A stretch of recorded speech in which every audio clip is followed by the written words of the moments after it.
O mundo saudável, health food, só vem crescendo. E nessa onda, as dúvidas pegam carona. Muitos alimentos ainda geram um ponto de interrogação. Será que fazem bem para o meu corpo? Será que não são benéficos? Olha, hoje, na segunda reportagem da série Nutrição em Evidência, vamos falar sobre mitos e verdades de muitos alimentos. Acompanhe.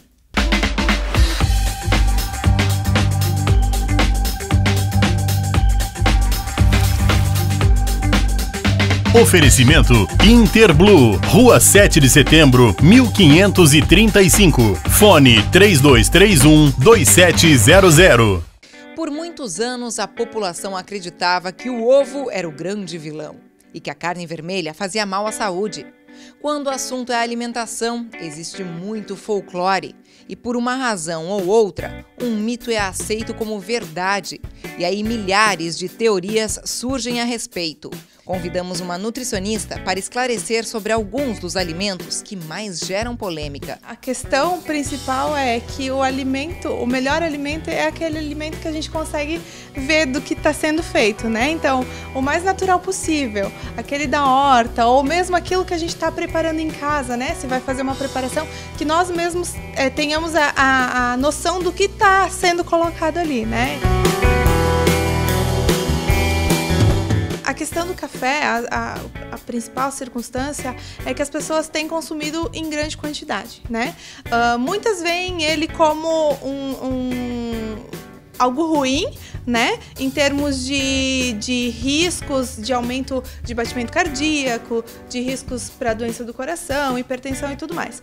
Na verdade, o café, a gente já sabe que ele é benéfico desde que seja em quantidades ideais. O que é quantidades ideais? A gente gira em torno de 2 a 3 xícaras de cerca de 160 ml por dia, de preferência o café coado, né? Um café coado, e também sem adição de açúcar ou de outros tipos de produtos, mesmo o leite, né? Então, para o benefício do café em si, ele precisa ser puro, né? E quando a gente fala em benefício do café, a gente traz desde um estímulo de queima de gordura a um controle de glicemia. Ou seja, para os diabéticos, ele é um amigo, desde que seja em quantidades ideais, como eu coloquei antes, né? Ele auxilia o controle da glicemia, ele faz com que não haja picos elevados desse açúcar no sangue, auxiliando para que não haja complicações perante essa patologia. Já escutei que café após as refeições aniquila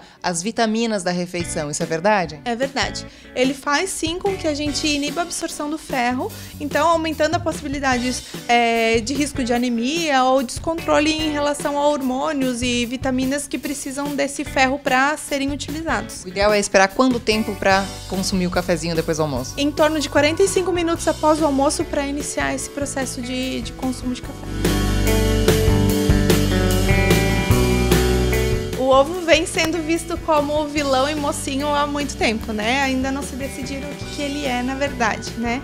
Nos últimos estudos, felizmente, a gente vem com a informação de que até um ovo por dia, gema e clara, não interfere de forma alguma na questão do colesterol. Então, coisas que a gente pensava antigamente que o ovo influenciaria no processo de aumento de colesterol corporal, mito, totalmente, né? Além disso, a gente tem o benefício dessa gema, né? Ali dentro, na gema, na parte amarela, que a gente tem as vitaminas, os minerais e que fazem todo o processo de auxílio, principalmente nas questões psicológicas. Por exemplo, o ovo é um auxiliar para diminuição de depressão, o ovo é um auxiliar para a questão de dormir melhor. Então, ele tem sim benefícios, novamente, desde que seja utilizado, consumido da maneira correta, né? Claro que o ovo, quando a gente fala, não é um ovo frito, né? Mas fora isso, ou ovo cozido, né? Ou um omelete também serve, né? Desde que não tenha uma adição de gordura ruim.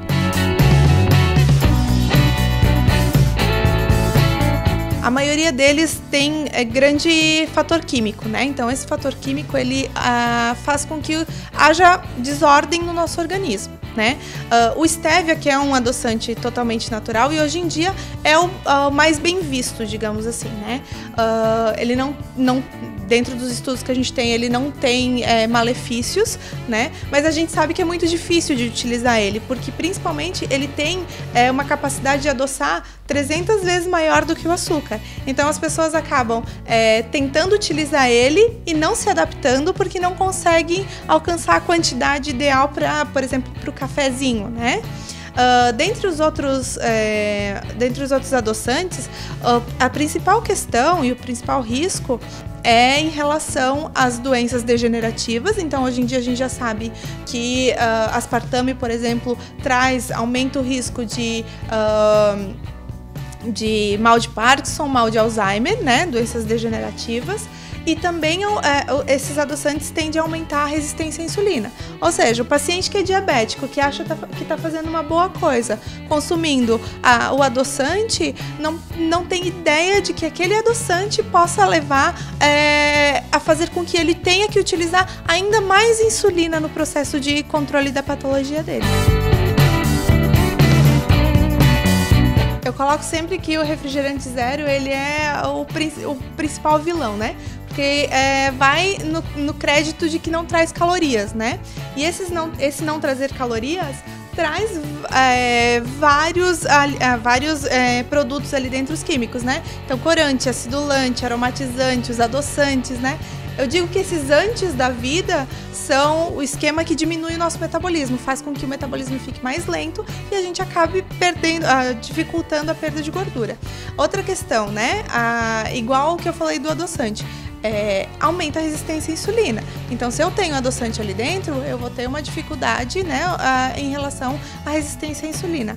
E existem também as águas, né? A questão das águas aromatizadas que a gente tem como venda, né? E geralmente essas águas são refrigerantes também, só não tem gás, geralmente. Mas elas contêm uma quantidade alta de adoçante, de aromatizante, de corante e por aí vai, né? E o malefício é o mesmo.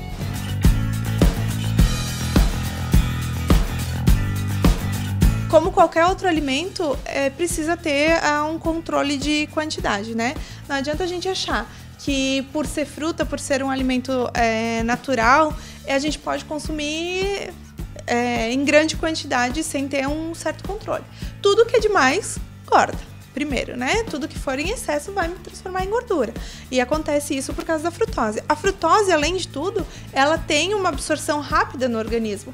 Então, quando a gente consome além do que precisa, ela vai estimular, ela vai fazer com que haja energia para o nosso organismo, mas o restante vai virar gordura muito rápido. Então, precisa desse controle também, né? E aí vai uma diquinha também, o pessoal que consome fruta, sempre é importante comer junto uma oleaginosa. Exatamente, porque diminui a questão do índice glicêmico, né? Ele vai fazer com que essa frutose seja liberada aos poucos para o organismo, não deixando com que ela se transforme em gordura, né? Sempre, de preferência, uma frutinha com as castanhas, né? Ou as amêndoas, elas sempre são muito bem-vindas.